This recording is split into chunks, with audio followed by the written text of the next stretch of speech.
Hello എല്ലാവർക്കും PSC വ്ളോഗ്സിൻ്റെ പുതിയൊരു വീഡിയോയിലേക്ക് വെൽക്കം. ഇന്നത്തെ നമ്മുടെ വീഡിയോ ഇനി അടുത്ത 10th പ്രിലിംസ് 3-4 ഘട്ടം എഴുതുന്നവർക്ക് വേണ്ടിയിട്ടുള്ളതാണ്. എന്തൊക്കെ പഠിക്കണം, ഇനിയിപ്പോൾ SCRTയുടെ പുറകെ പോകണോ, NCRTയുടെ പുറകെ പോകണോ, PYQയുടെ പുറകെ പോകണോ, എന്താ വേണ്ടിയെന്ന് അറിയാതെ കൺഫ്യൂഷനായിരിക്കുന്നവർക്ക് ഉപകാരപ്പെടുന്ന ഒരു വീഡിയോ ആയിരിക്കും. അപ്പോൾ കണ്ടു നോക്കൂ. സ്റ്റേജ് 3ഉം 4ഒക്കെ എഴുതുന്നവർക്ക് ഹാൾ ടിക്കറ്റ് വന്നു കഴിഞ്ഞല്ലോ. ഞാൻ സ്റ്റേജ് 4ലാണ് കേട്ടോ ഉള്ളത്. അപ്പോൾ ഉച്ചയ്ക്ക് ശേഷമാണ് എനിക്ക് എക്സാം. ഇനിയിപ്പോൾ അതെന്തൊക്കെ ആവും എന്നറിയില്ല.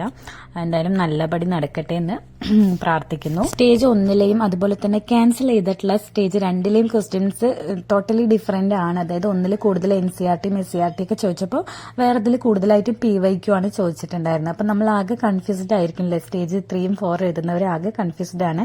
കാരണം എന്താണ് പഠിക്കേണ്ടത്? ഇനിയിപ്പോൾ NCRT ആദ്യം കുത്തിയിരുന്ന് പഠിക്കണമെന്ന് ആലോചിച്ചിരിക്കുന്നവരുണ്ടാവും.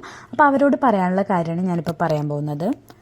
നിങ്ങൾ ഒരുവിധം PYQയും SCRT ഒക്കെ സെറ്റാക്കി വെച്ചിരിക്കുന്ന ആളാണെങ്കിൽ നിങ്ങൾക്ക് വെറുതെ വേണമെങ്കിൽ ഒരു റെഫറൻസ് പോലെ ഇങ്ങനെ ചെയ്ത് നോക്കാം. ഒരു അവസാന നിമിഷത്തെ ഒരു റെഫറൻസ് ആയിട്ട് NCRT ആ പറഞ്ഞിട്ടുള്ള 3 ചാപ്റ്റേഴ്സ് വീഡിയോസിലൊക്കെ പറയുന്നുണ്ട് എല്ലാവരും.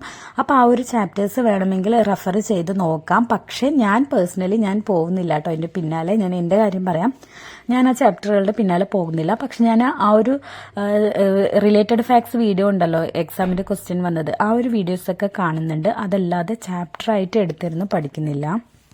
ഞാൻ കൂടുതൽ ഇമ്പോർട്ടൻസ് കൊടുക്കുന്നത് ന്യൂ SCRTക്കും അതുപോലെ തന്നെ നമ്മുടെ PYQനും ആണ് കേട്ടോ. പിന്നെ കറണ്ട് അഫയേഴ്സും മാത്സും, ഇതാണ് ഞാൻ മെയിനായിട്ട് ഫോക്കസ് ചെയ്യാൻ പോകുന്നത്.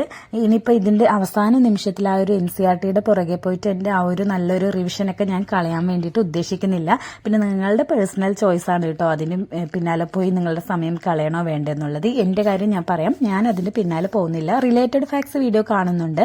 അതല്ലാതെ ചാപ്റ്ററായിട്ട് എടുത്ത് ഇരുന്ന് നോട്ട് ഉണ്ടാക്കുകയോ അതേപോലെ അതിരുന്ന് പഠിക്കുക അങ്ങനത്തെ പരിപാടിക്കൊന്നും ഞാനിപ്പോൾ പോകുന്നില്ല. ഇപ്പോൾ കൂടുതലായിട്ടും ഞാൻ കോൺസെൻട്രേറ്റ് ചെയ്യുന്നത് ആ ഒരു SCRT ചോദിച്ച ഭാഗങ്ങളുണ്ടല്ലോ, അതായത് ആ ഒരു ഓർഗനോയിഡ്, ബയോ റിമീഡിയേഷൻ ഒക്കെ ഉണ്ടല്ലോ, ആ ഒരു ചാപ്റ്റർ, അതേപോലെ അതുമായി ബന്ധപ്പെട്ട് വരുന്ന ചാപ്റ്റേഴ്സ്, അങ്ങനത്തെ ചാപ്റ്റേഴ്സ് ഞാനിപ്പോൾ കൂടുതൽ നോക്കാൻ വേണ്ടിയിട്ട് തുടങ്ങിയിട്ടുണ്ട്. SCRT എന്തായാലും ഞാൻ നോക്കിപ്പോകുന്നത് തന്നെയായിരുന്നു. അതുകൊണ്ട് എനിക്കത് കുഴപ്പമില്ല. ഞാനപ്പോൾ ആ ഒരു ഭാഗങ്ങളൊക്കെ കൂടുതലായിട്ട് നോക്കുകയും അതുപോലെ തന്നെ പ്രീവിയസ് ഇയർ ക്വസ്റ്റ്യൻസും കറണ്ട് അഫയേഴ്സുമാണ് ഏറ്റവും ഇമ്പോർട്ടൻസ് കൊടുക്കുന്നത്. പിന്നെ മാത്സ് പിന്നെ കുഴപ്പമുണ്ടായിരുന്നില്ല. 2 സ്റ്റേജിലും നല്ല ഈസി ആയിരുന്നു. പക്ഷേ ഇനിയിപ്പോൾ നമുക്ക് വരുന്ന സ്റ്റേജിലെല്ലാം എങ്ങനെയാണെന്നുള്ളത് അറിയില്ല. എങ്കിലും ഡെയിലി പ്രാക്ടീസ് ചെയ്ത് പോകുന്നുണ്ട് കേട്ടോ, ഒരു 10 ക്വസ്റ്റ്യൻസ് ഒക്കെ വെച്ചിട്ട്. അപ്പോൾ കൺഫ്യൂഷൻ അടിച്ചിരിക്കുന്നവരോട് എനിക്ക് പറയാനുള്ളത്, നിങ്ങൾ അതിൽ നിന്നും ആ ഒരു NCRTയിൽ നിന്നും വരുന്ന ഒരു 3-4 ചോദ്യങ്ങൾക്ക് വേണ്ടിയിട്ട് ഇപ്പുറത്ത് നിങ്ങളുടെ നല്ല അടിപൊളി ചോദ്യങ്ങളുണ്ടല്ലോ, നിങ്ങളുടെ SCRTയിൽ നിന്നുള്ളതും അതേപോലെ പ്രീവിയസ് ഇയർ ക്വസ്റ്റ്യനിൽ നിന്നുള്ളതൊക്കെ ആയിട്ടുള്ള 10-20 ചോദ്യങ്ങൾ നമ്മൾ മിസ്സാക്കണോ എന്നുള്ളതാണ് കേട്ടോ. അപ്പോൾ അത് ആലോചിച്ചിട്ട് തീരുമാനം എടുക്കുക. ഒരുപാട് സമയമുള്ളവർക്കൊക്കെ ആകുമ്പോൾ കുഴപ്പമില്ല കേട്ടോ, എല്ലാം നമുക്ക് കവർ ചെയ്തെടുക്കാം. SCRTയും അതേപോലെ PYQയും NCRT ഒക്കെ പോയിട്ട് റെഫർ ചെയ്തിട്ട് പഠിക്കാം. പക്ഷേ ഈ അവസാന നിമിഷം പുതിയത് പഠിക്കുക എന്നുള്ളത് നമ്മുടെ തലയിൽ നിൽക്കണ കാര്യമല്ല, റിവിഷൻ ചെയ്തുകൊണ്ടേ ഇരിക്കേണ്ടി വരും. അതുകൊണ്ട് എനിക്ക് ആ ഒരു 3-4 മാർക്ക് അതിൽ നിന്ന് വരുന്നത് പോയാലും സാരല്ല, എൻ്റെ ഇപ്പുറത്തെ ആ ഒരു 20 മാർക്ക് സ്ട്രോങ് ആക്കി കിട്ടണം എന്നുള്ളതാണ് എൻ്റെ ആഗ്രഹം. അതുകൊണ്ട് തന്നെ ഞാൻ അതിനാണ് കൂടുതൽ പ്രാധാന്യം കൊടുക്കുന്നത്. പിന്നെ 2 ക്വസ്റ്റ്യൻ പേപ്പർ, അതായത് ക്യാൻസൽ ചെയ്ത ക്വസ്റ്റ്യൻ പേപ്പറിലെയും നമ്മുടെ സ്റ്റേജ് 1ലെയും നോക്കിക്കഴിഞ്ഞാൽ നിങ്ങൾക്ക് മനസ്സിലാവുണ്ടാവും. കോമൺ ആയിട്ട് ചോദിച്ച ചോദ്യങ്ങളൊക്കെ ഉണ്ടല്ലേ, ഒരേപോലെ ചോദിച്ച ചോദ്യങ്ങളുണ്ട്. അപ്പോൾ അതെല്ലാം നല്ല ഹോട്ട് ടോപ്പിക്കാണ്. അപ്പോൾ അതൊക്കെ നിങ്ങൾ 2 ക്വസ്റ്റ്യൻ പേപ്പർ നോക്കുമ്പോൾ നിങ്ങൾക്ക് മനസ്സിലാവും. അത് വെച്ച് നിങ്ങൾ പഠിക്കുക കേട്ടോ. ഒരു എക്സാമ്പിളൊക്കെ പറയുകയാണെന്നുണ്ടെങ്കിൽ മറ്റേ അയിരുകൾ, ധാതുക്കളൊക്കെ ഉണ്ടല്ലോ, അത് അതേപോലെ വിറ്റാമിന്, അങ്ങനത്തെ കാര്യങ്ങളൊക്കെ നിങ്ങൾ നന്നായിട്ട് തന്നെ പഠിക്കുക. അതേപോലെ നമ്മുടെ കേരള മന്ത്രിസഭ നല്ലതുപോലെ പഠിക്കുക കേട്ടോ. ഒരു 2nd സ്റ്റേജിൽ ക്യാൻസൽ ചെയ്ത ക്വസ്റ്റ്യൻ പേപ്പറിലൊക്കെ കണ്ടില്ലേ, 4 എണ്ണൊക്കെയാണ് ചോദിച്ചിരിക്കുന്നത്, 4-5 എണ്ണൊക്കെ ഉണ്ടല്ലേ.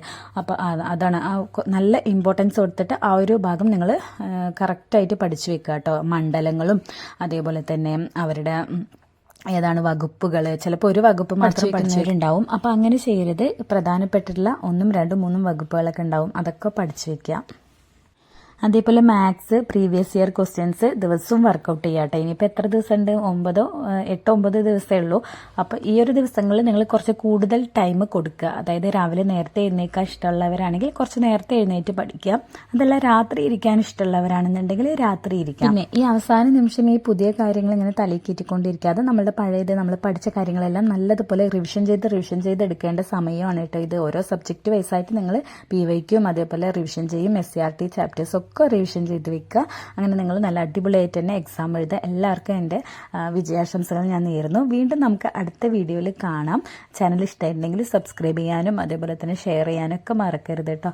അപ്പോൾ നിങ്ങളുടെ എക്സാമൊക്കെ കഴിഞ്ഞിട്ട് എങ്ങനെയുണ്ട് എന്നുള്ളത് കൂടി എൻ്റെ അടുത്ത് കമൻസ് ആയിട്ട് അറിയിക്കാം. അപ്പോൾ ഇത്രയേ ഉള്ളൂ. ഇനി വീണ്ടും അടുത്ത വീഡിയോയിൽ കാണാം. അതുവരെയ്ക്കും ബൈ.